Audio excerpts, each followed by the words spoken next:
Saudara mau dengar firman Tuhan tentang apa? Hah? Saudara mau dengar firman Tuhan tentang apa, saya tanya? Hah? Tentang apa? Kalau saudara tidak tahu, saudara bayangkan pendeta susahnya cari tema. Ya, 1 bulan bisa 60 kali saya bicara, harus berbeda, ya. Jadi ini adalah firman Tuhan mengenai judulnya seadanya. Apa saudara? Seadanya. Haleluya. Jadi kalau turun runtuh, kalau dia marah dia nggak dapat itu yang paling besar. Ya, kalau dia why me gitu ya. Mari kita lihat dalam Injil Markus pasal 4. Ayat yang ke-35. Kita baca sampai ayat 41.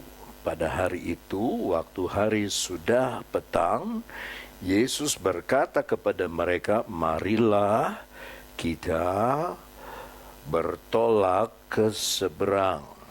Mereka meninggalkan orang banyak itu lalu bertolak dan membawa Yesus beserta dengan mereka dalam perahu di mana Yesus telah duduk, dan perahu-perahu lain juga menyertai dia.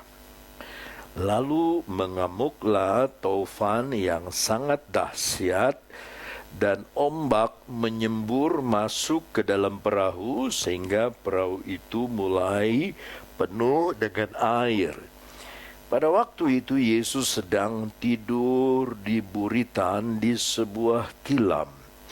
Maka murid-muridnya membangunkan dia dan berkata kepadanya, Guru, engkau tidak peduli kalau kita binasa? Ia pun bangun, menghardik angin itu, dan berkata kepada danau itu, diam, tenanglah. Lalu angin itu reda, dan danau itu menjadi teduh sekali. Lalu ia berkata kepada mereka, mengapa kamu begitu takut? Mengapa kamu tidak percaya? Ya.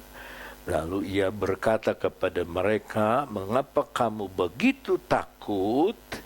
Mengapa kamu tidak percaya? Mereka menjadi sangat takut dan berkata seorang kepada yang lain, siapa gerangan orang ini sehingga angin dan danau pun taat kepadanya? Mari kita melihat ayatnya, ayat demi ayat. Di dalam ayat 35 kita membaca pada satu hari.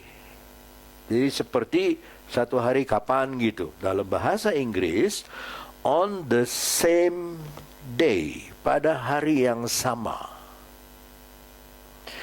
Hari yang sama ini dengan apa samanya? Yaitu ketika Tuhan Yesus bicara tentang perumpamaan 4 macam tanah.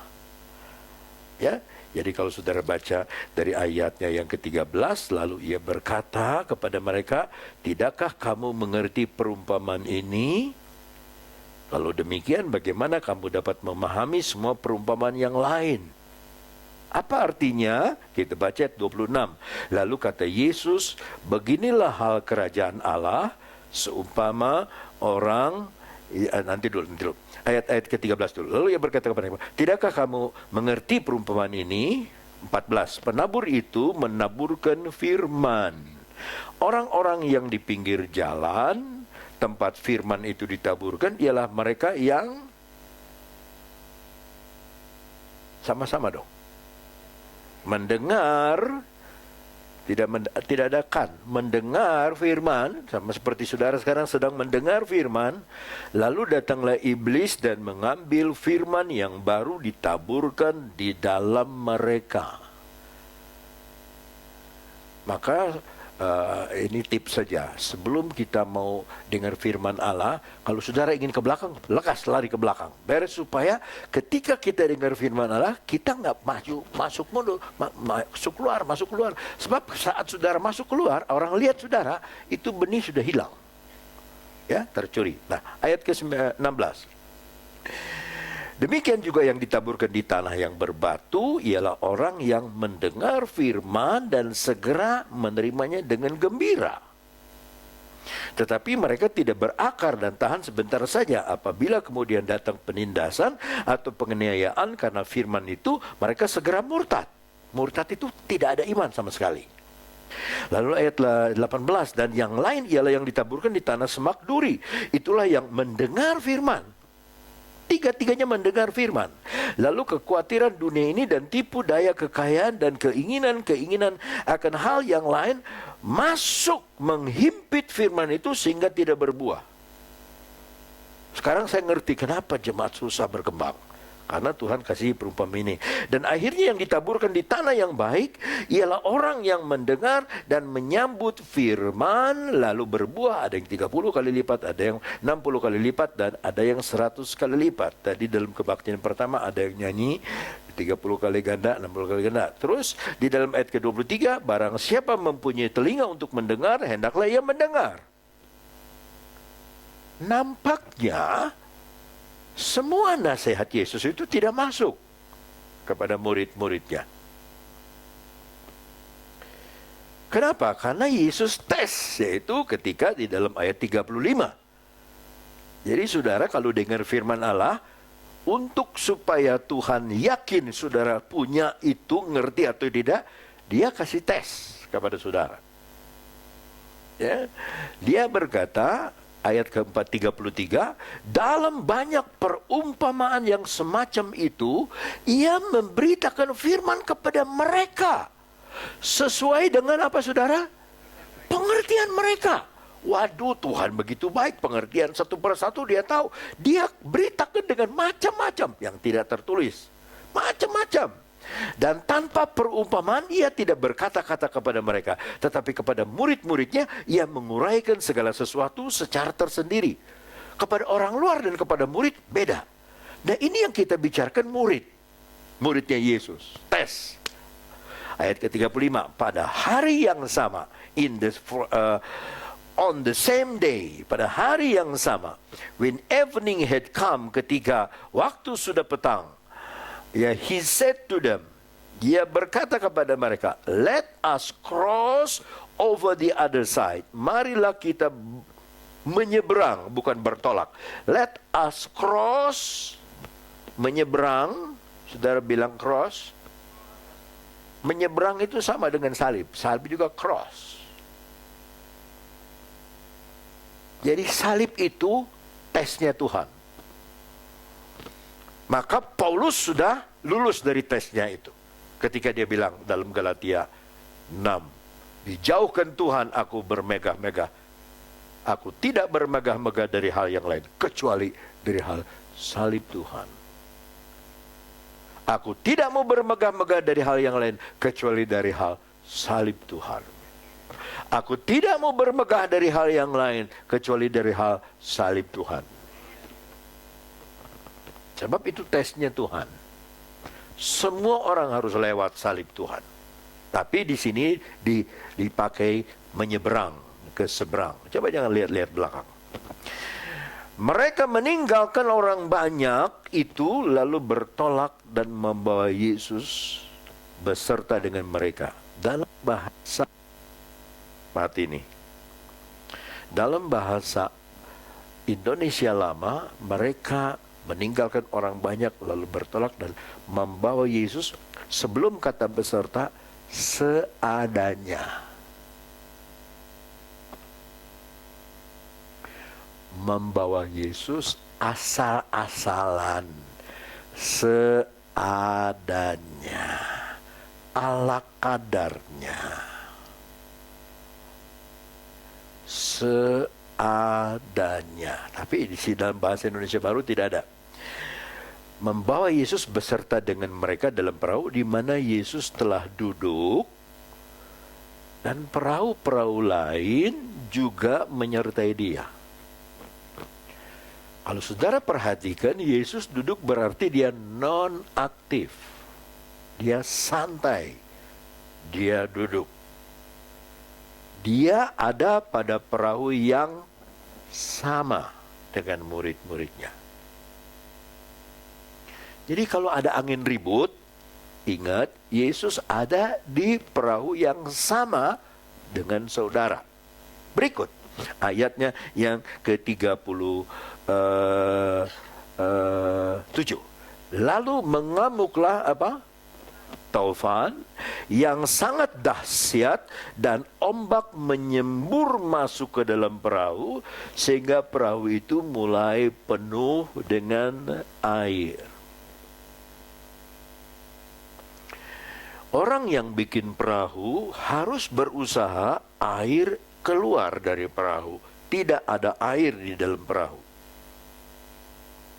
Ya, maka kalau saudara lihat perahu biasa, perahu kelotok, ya ada orang pakai mesin jalan, tapi ada orang yang buangin air keluar. Sebab air itu paling tabu, tidak boleh ada di dalam perahu. Nah, kalau air ini, air gelombang ini adalah keduniaan, sebelum Yesaya dikatakan dunia itu seperti laut yang bergelora, tidak ada damai. Nah, ketidakadaan damai dari dunia itu mau menyembur masuk ke dalam perahu kita. Ya, dunia itu mau menyembur masuk ke dalam perahu kita, semburan semua. Ya, kita punya tugas mengeluarkan air dari perahu. Lalu hingga perahu itu mulai penuh dengan air. Pada waktu itu Yesus sedang tidur. Tadi pertama dia duduk, lalu dia tidur. Pertama dia santai, lalu terakhir dia super santai, dia tidur. Saudara, belajarlah dari Yesus yang bisa tidur di tengah angin ribut. Gak ada amin. Belajarlah dari Yesus yang bisa tidur di tengah angin ribut. Waktu masih di pantai dia santai, dia duduk. Dia duduk. Kalau saudara mempelajari kitab Efesus, surat Efesus dari pasal 1 sampai pasal 6, itu tergolong 3. Disebut sit, duduk, walk, stand. Sit, kita didudukan berserta dengan Kristus. Pasal 1 ayat 19, pasal 2 ayat 16 terus. Didudukan bersama dengan Kristus. Walk, berjalanlah kamu sesuai dengan imanmu. Stand, berdirilah teguh menghadapi godaan dari setan. Sebelum stand, sebelum jalan, sit dulu, duduk.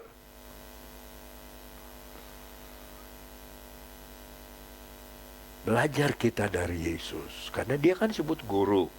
Ya, rabi, rabuni itu guru semua. Rabi guru, rabuni guru. Bahasa Inggris bilang master, kepala guru, guru kepala. Kita belajar dari dia. Kita nggak beda sama murid-muridnya. Suka bawa Yesus seadanya. Suka memperlakukan Yesus seadanya. Memperlakukan dia asal-asalan. Asal nyanyi, asal ke gereja, asal doa, asal kui, tapi nggak ada iman. Padahal pada hari yang sama paginya dia cerita tentang perumpamaan 4 macam tanah. Dia mau tahu ini muridnya tanah yang mana. Lalu waktu itu Yesus sedang tidur di buritan. Kata sedang ya di dalam bahasa Inggris. But he was in stern asleep. Asleep itu ketiduran. Waduh, luar biasa. Luar biasa. Nah, kalau saudara mau ngomong Allah kita Allah yang dahsyat, di sini nilainya. Lagi angin ribut dia ketiduran. Kok nggak ada bilang amin? Ya heran saya nih. Betul-betul tidur saudara. Ikut Yesus. Ya, amin, tidur ngaku lagi tidur. Amin. Ya, Yesus itu ketiduran di tengah angin ribut. Dia sedang ajarkan kepada kita tidak ada yang kita patut khawatirkan. Karena kan ada Yesus, tapi karena imannya ini masih iman asal-asalan, seadanya, asal datang, asal seadanya, nanti datang, nanti enggak, nanti ngerti, nanti pergi, nanti enggak, nanti absen, nanti datang. Ya, di sebuah tilam, he was instance, tilam, asleep on a pillow. Aduh, ada bantal di situ pakai tilam. Sekarang kita nyanyi dong seperti Skeeter Davis. Send me the pillow you have dream on. Tuh Tuhan, nggak usah dah. Tuhannya bantalnya aja. Kok bisa ngorok di bantal itu? Orang angin ribut, air masuk nyembur. Kok Yesus tidur? Ini dua, saudaraku, dua hal yang sangat ekstrim. Ekstrim pertama, ini air laut menyembur masuk. Hampir penuh dengan air. Ekstrim yang positif, Yesus ketiduran. Saya mau tanya, saudara mau pilih mana? Ekstrim yang sini, ekstrim yang sini. Mau jadi pengikut Yesus yang ekstrim, atau mau jadi pengikut dunia yang ekstrim? Omongan kita lebih banyak dunianya daripada firman Tuhannya.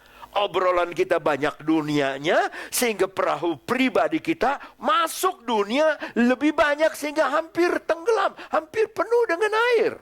Nah, air dunia. Tapi lihat, Yesus pencipta langit dan bumi, dia bisa tidur. Maka kita jangan lihat airnya, kita lihat penciptanya dong. Begitu santai dia tidur. Begitu santai. Nah, saya kasih kesaksian ya. Waktu dulu kita pulang tahun 85 dari Israel bersama beberapa jemaat ya, dari GKI Samanhudi, semua kita kenal di Persekutuan Doa. Lalu waktu pulang, saudaraku, lewat itu Selat Bengal Bay. Waduh, belum pernah. Kita duduk, saudara, kalau ke Israel itu semua duduknya biasanya di ekonomi. Kalau di ekonomi duduknya paling belakang. Udah? Waktu itu anjlok pesawat, lalu dia ekornya itu goyang. Waduh, orang sudah. Tapi orang India malah bersorak. Banyak penumpang orang India, wah, sorak. Orang Indonesia ciut. Orang India sorak. Nah, makanya jangan ngolok sama orang India. Suka nyanyi. Dia emang gak peduli. Ya, berputar-putar, dia senang, dia nyanyi. Ya? Lalu kita, aduh, masih goyang-goyang, tapi udah gak terlalu keras. Turun kapten. Kaptennya turun, orang bule. No problem, tidak ada apa-apa, no problem. Itu kita baru lihat kapten aja udah tenang, udah teduh. Apalagi waktu dia bilang no problem. Siapa lagi yang paling jago di udara kalau bukan kapten? Dia udah tahu, dia udah dilatih bagaimana kalau goncangan itu sampai orang, sampai semua. Ini terjadi juga pesawat di Surabaya. Ya, mereka menuju Manado, tapi di Surabaya ini semua turun, yang buat di hidung turun semua. Sampai ada yang sumpah, gua nggak mau naik kapal lagi, pesawat lagi nggak mau, ya nggak mau aja. Aduh, kasihan kalau nggak mau ya. Kalau dia ke Manado, mau apa? Mau naik kapal, kapalnya di laut goyang lagi. Ya, gua nggak mau lagi naik kapal, mau pakai apa? Mau pakai sepeda? Maka saudaraku, ini sebetulnya tes dari Tuhan. Bagaimana itu waktu Yesus sedang tidur, maka murid-muridnya membangunkan dia dan berkata kepadanya, Guru, engkau tidak peduli kalau kita binasa. Jeleknya nih orang kalau udah nggak ada iman suka nyalahin Tuhan. Guru, ya dia guru loh, ya, master, guru. Engkau nggak peduli kita binasa. Mari kita perhatikan tuduhan dari murid ini. Guru berarti dia masih mengaku Yesus gurunya. Mereka sedang belajar. Mereka murid. Bahasa Inggris disciples. Dari kata disciples ada kata disiplin. Waktu mereka bilang guru, tidak salah. Waktu takut kita panggil Yesus guru, tidak salah. Tapi ini kalimat kedua. Apakah engkau tidak peduli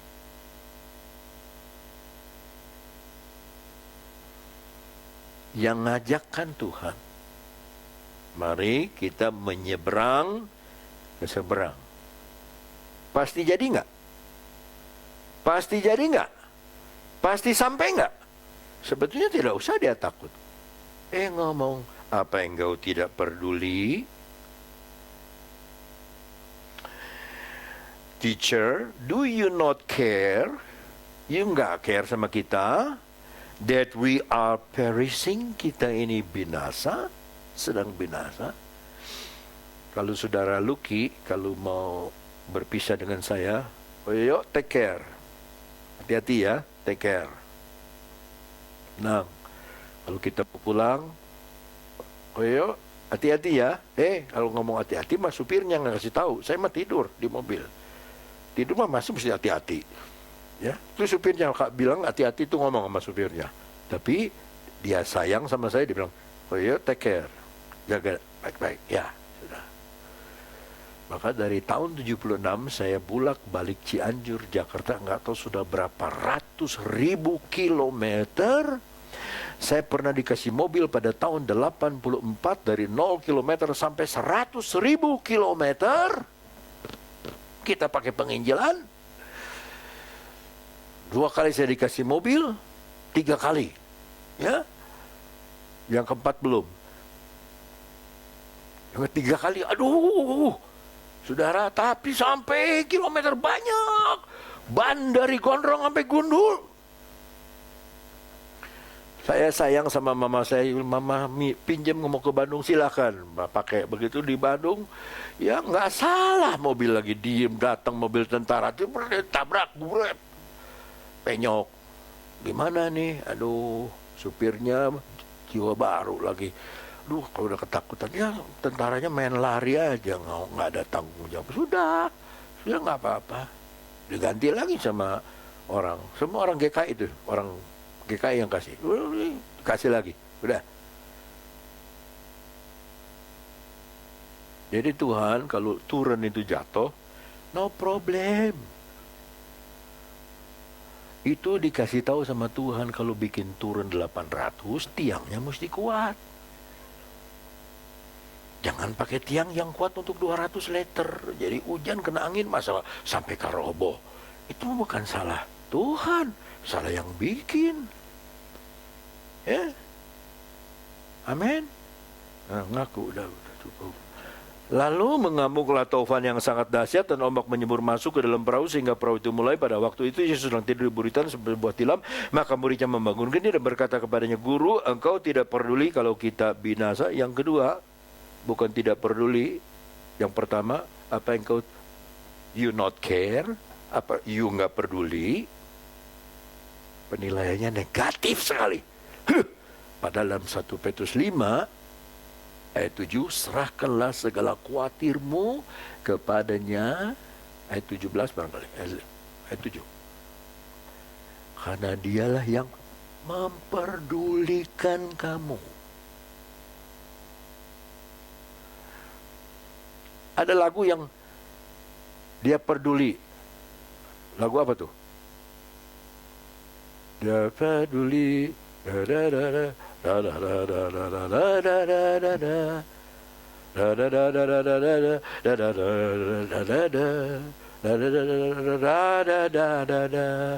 peduli, dia mengerti. Apa?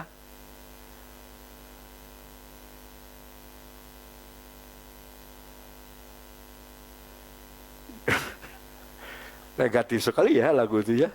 Tuhan peduli sama persoalan di sini. Tuduhkan engkau nggak peduli loh. Lalu yang kedua, tuduhan yang kedua nih. kita ini binasa, berarti wah sama nih mati nih. Sia nih sekarang nih. Yesus, apa engkau nggak peduli kita nih binasa? We are perishing, we are sedang mati, sedang tenggelam. Yesus datang bukan supaya manusia binasa. Karena begitu besar kasih Allah kepada isi dunia ini, sehingga dikirimkannya putranya yang tunggal, supaya barang siapa yang percaya kepadanya tidak binasa, melainkan beroleh hidup yang kekal. Ini murid kok berani-beraninya ngomong, kita nih binasa, Yesus nih sama wo. Aduh, tuduhan yang berlebihan. Ya, ini dia menghakimi Yesus. Coba murid itu, aduh, suka ngehakimin orang. Sekarang Yesus aja dihakimin. Marta tuh menghakimi Yesus. Kenapa Yesus biarkan itu Maria duduk? Saya ini capek sendiri. Dia marahin Yesus. Nah, itu salahnya kita. Kalau udah kita capek, bukan salahnya Yesus. Yesus berduduk. Maka Maryam itu duduk ikut Yesus. Yesus duduk, Maryam juga duduk. Cuma dia duduk di bawah. Dia dengar firman-Nya Tuhan. Nah maaf ya, maaf. Kita ini kurang duduk.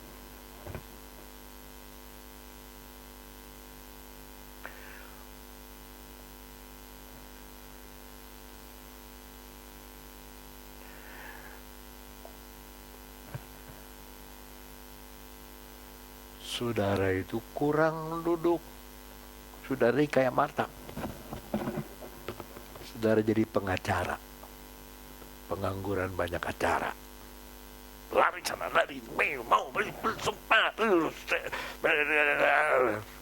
Udah payah. Air udah mau penuh baru.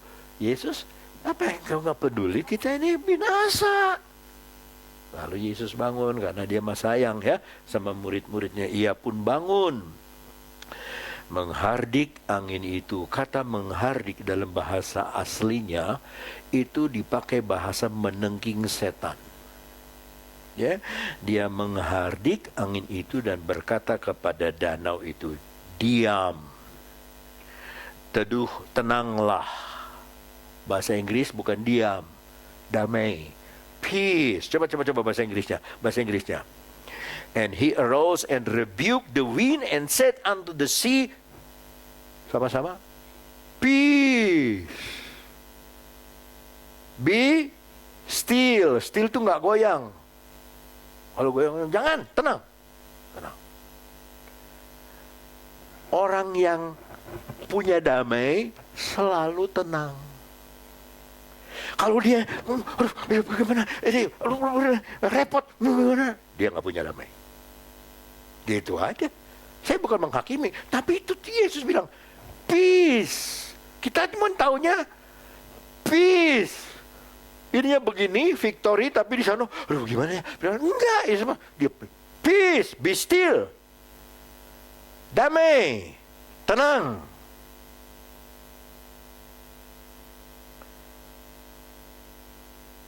Nah, seperti ini tenangnya. Tapi belum tentu damai tenang ini. Oh, batuk. Saya mau tanya sekali lagi, saudara mau damai? Orang damai itu pasti tenang.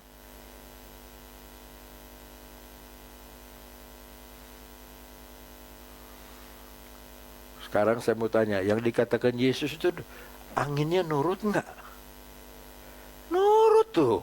Lalu angin itu reda dan danau itu menjadi teduh sekali. Bahasa Inggris, a great calm, ketenangan yang besar. Tahu saudara-saudaraku, and the wind ceased. Kalau gencatan senjata, ceasefire. And there was a great calm. Calm itu tenang, great itu luar biasa. Ketenangan yang luar biasa. Bayangin, detik pertama kecepak, begitu Tuhan Yesus bilang tenang, shh, tenang.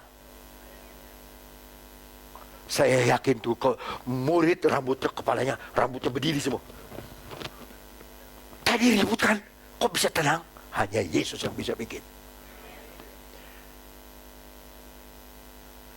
Dulu saya hidup gak tenang. Kenapa sekarang bisa tenang? Yesus yang bikin. kalau yang jadi ketua PBB itu Yesus, baru seluruh dunia bisa aman. Ini Bang Ki-moon. Kan Bang Ki-moon masih sedulur sama Bang Samiun, Bang Sawito. Bang Ki-moon dari Korea. Aduh, sabarnya luar biasa tuh Bang Ki-moon. Orang Kristen lagi. Ya, bolak balik ke Iran, Irannya kurang ajar, Bang Ki-moonnya juga sabar. Terus berbolak, wah sudah. Wah, sudah. Tidak ada damai. Tidak ada. Apa kata Yesaya 57? Tidak ada damai pada orang dunia, tidak ada damai. Makanya Tuhan datang itu untuk membawa damai. Dia itu damai sendiri. Peace. Nah, kita belajar dari guru kita, kalau sedang ada ribut-ribut, saudara ngomong peace, damai, tenang, diam di kaki Tuhan.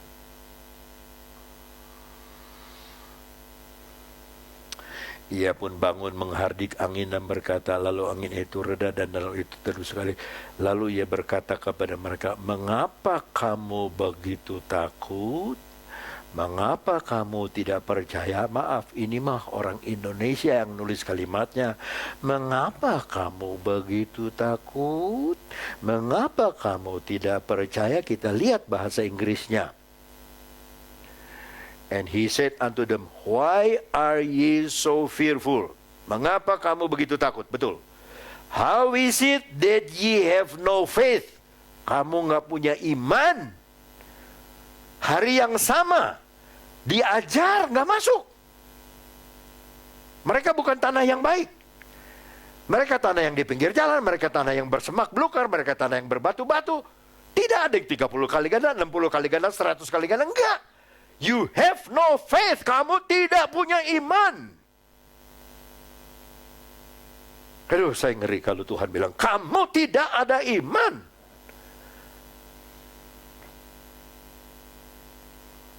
Orang yang tidak ada iman pakai kekuatannya. Saya coba, mau begini, saya mau begitu, mau begini, mau begitu. Nggak ada iman. Peace. Be still. Orang yang damai pasti tenang. Maka orang yang kenal Yesus, dia nggak khawatir. Dia nggak khawatir diomongin. Dia nggak khawatir dijelekin. Dia nggak khawatir disikut orang. Nggak khawatir. Sebab bosnya raja segala raja. Pencipta langit dan dunia. Amin.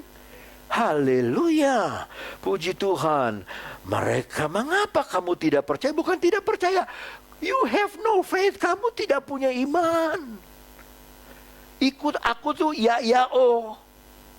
ikut-ikutan, tapi nggak ada iman. Malah kalau saudara baca ayat 33, dalam banyak perumpamaan, banyak dia mengajar, tapi nggak masuk. Makanya imannya nggak ada.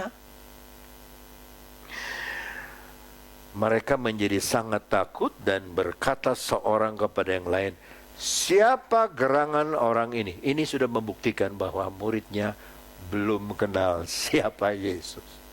Jangan sampai saudara jadi Kristen tapi belum kenal siapa Tuhan. Saya bisa tahu orang yang udah kenal Tuhan dan yang belum kenal Tuhan. Kalau orang dalam percobaan ribut, terus kutik-kutik, yang kecil-kecil digede-gedein, dia nggak ada iman. Dia belum dalam Tuhan. Ya, dia tukang martabak telur. Ya, martabak telur yang gede dikecil-kecil, dia kecil digede-gedein ya. Pesan bang satu, ini segede gini nih, plak. Dia gede, wah ini gede. Urusan kecil digedein, terus kasih bumbu lagi. Wah, bumbu digoreng lagi, dihidangkan pakai cabai, wah semangat makannya. Padahal urusan kecil. Kalau orang yang ada damai, urusan besar dikecilin. Dikecilin terus. Karena yang tadi yang suka begini-begini itu di TV, blak, terus hilang. Nah, itu mesti gitu. Saudara lihat TV enggak? Tiba-tiba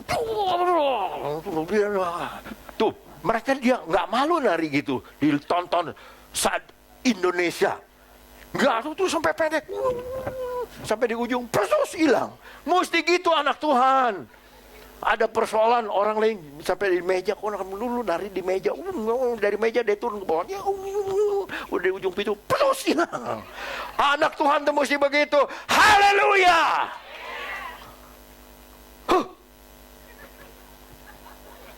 Masih kayaknya Pak, ya, Pak siapa nih? Siapa nih? Bukan orang Banyumas. Hah? Orang Banyumas orang mana? Purwokerto.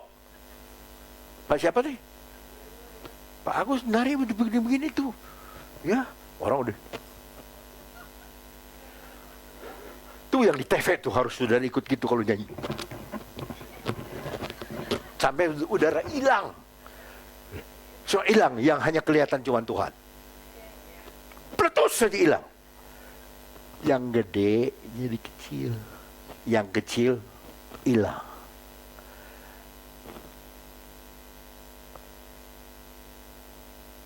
Waktu kita masih di SMA suka belajar bahasa Inggris begini. Guru bilang, kalau ada orang bilang thank you very much, you ngomong don't mention it. Nggak usah diomongin. Berarti you rela memberi kebaikan, membantu dia. Dia bilang terima kasih ya, don't mention it. Saya pernah dengar orang, thank you very much, thank you back. Thank you back. Thank you back, aduh. Dia dari bahasa Indonesia ke sana, aduh. Why you not coming this morning to my office?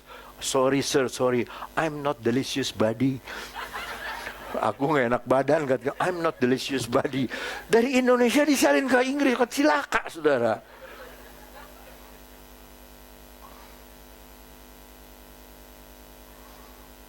Saudara, damai itu luar biasa. Ya, kalau saudara punya Yesus, benar-benar kenal sama dia, siapa gerangan orang ini sehingga angin dan danau pun taat kepadanya. Bayangin angin yang gak kelihatan, danau, ombak, nurut. Kita ciptaan Tuhan, moyong nggak nurut kita. Aduh, bukan kita yang di sini, kita yang di sana sini nih. Kadang-kadang kita nurut, kadang-kadang kita nggak nurut sama Tuhan. Dalam Nahum pasal 1, kitab Nabi Nahum di belakang, nabi-nabi kecil, Nahum pasal 1. Yang sudah dapat bilang amin.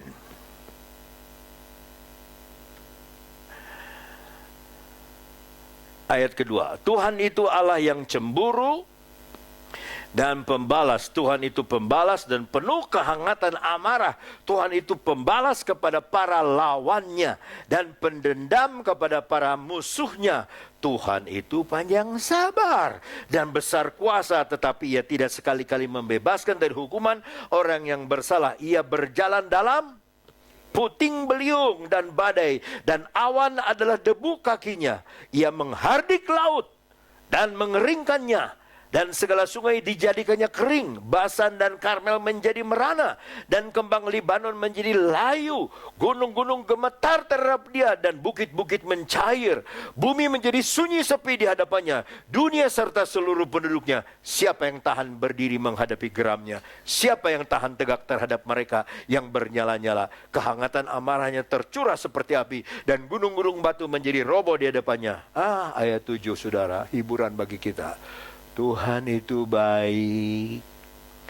Ia adalah tempat pengungsian. Makanya tadi saya bilang Yesus adalah tempat perlindunganku.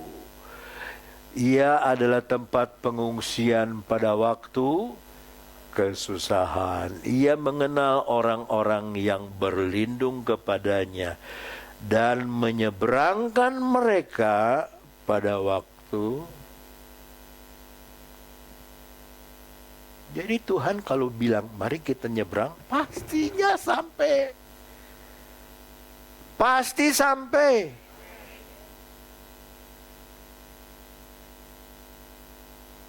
Cuman karena kita masih manusia ya, kita suka pakai pikiran. Pikir yang lama kita mesti pakai.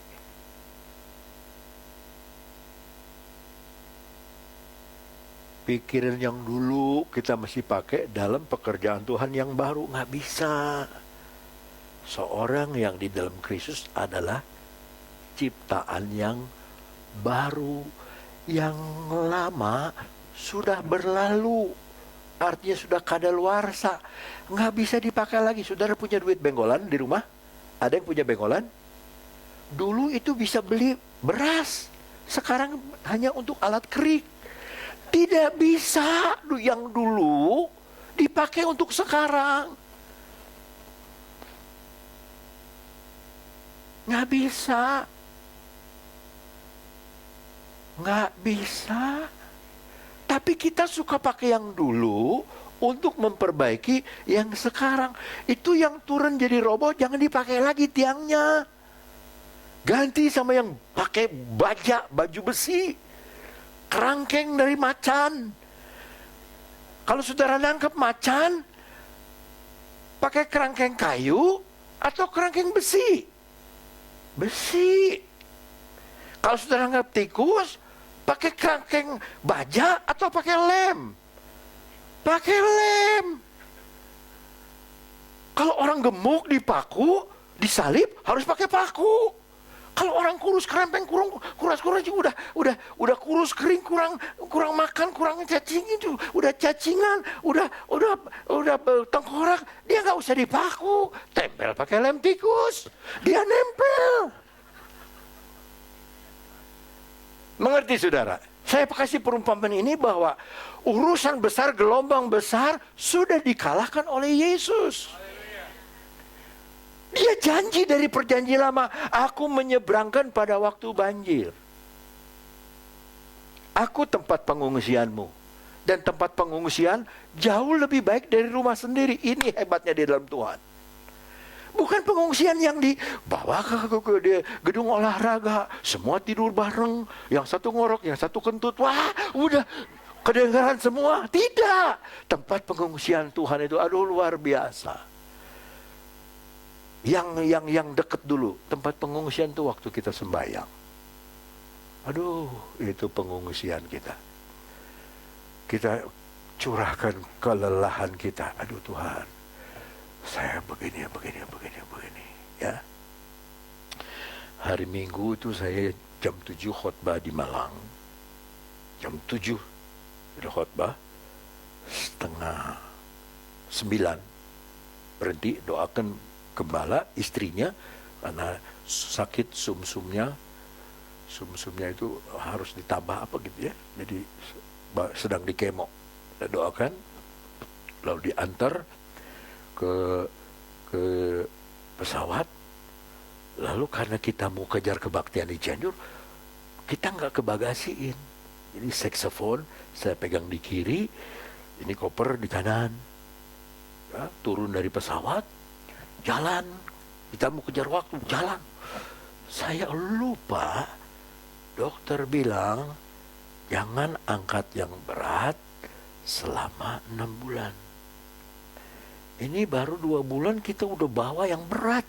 Bayangin dari pesawat, saudaraku jalan sampai di depan, kita mau jalan cepat.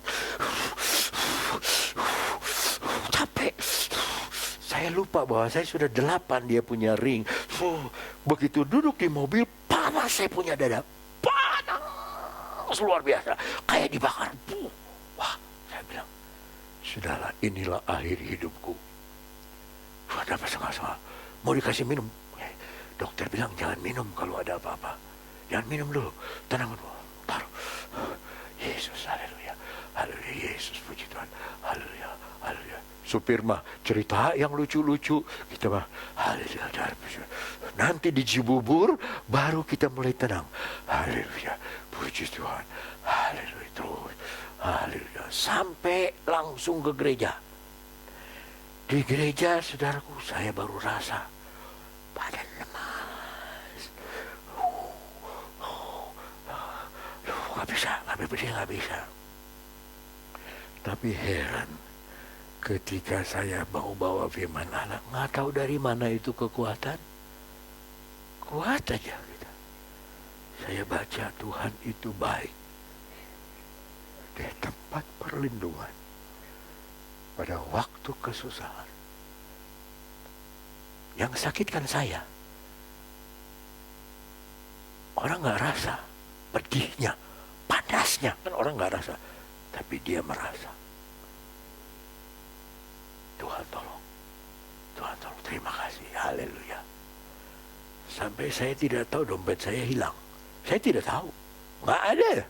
Ya, nggak ada. Saya nggak tahu. Sampai ada yang telepon katanya. Ada dompet sudah ditemukan. Di mana? Kok dompet ada di Cikarang? Saya ke Malang, dari Malang. Ada dompet kok sekarang ada di Cikarang. Nggak tahu tuh sulapnya bagaimana. Saya rasanya ada dompet kok, tapi nggak ada, kata istri saya. Udah nggak ada dah. Saya lihat bener nggak ada. Kemana ya? Udah ketemu di Cikarang. Supir aja nggak tahu bahwa ada dompet yang berisikan KTP.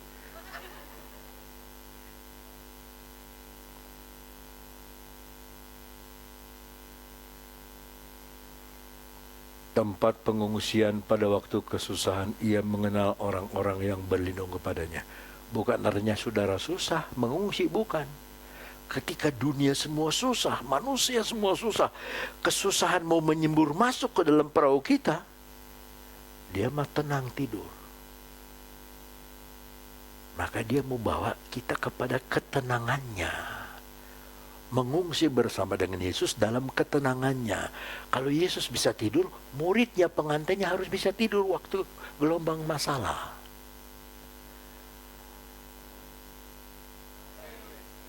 Sekarang begitu sekarang. Ya, saya kalau udah mau bilang amin, gini aja. Di Cianjur di mana aja, gini aja. Orang udah bilang amin, amin. Kalau begini, haleluya, amin, haleluya. Kalau saya gini, nggak usah bayar, Pak. Padahal saya lagi gatal mau garuk-garuk ini. Nggak usah, Pak, saya yang bayar. Siapa yang mau bayar? Saya lagi garuk-garuk gatal. Perhatikan ayatnya yang ke-8. Dan menyeberangkan mereka pada waktu banjir. Ia menghabisi sama sekali orang-orang yang bangkit melawan dia. Dan musuhnya dihalaunya ke dalam gelap. Tapi saudara, disayang Tuhan, dibawanya, diseberangkannya. Pada waktu banjir untuk orang lain, untuk saudara, diselamatkan, dipelihara, diseberangkannya. Dadah. Haleluya, udah mau mati gitu, udah. Sebelum mati lebih baik kita habisin. Terima kasih sama Tuhan. Mari kita berdiri bersama-sama. Haleluya.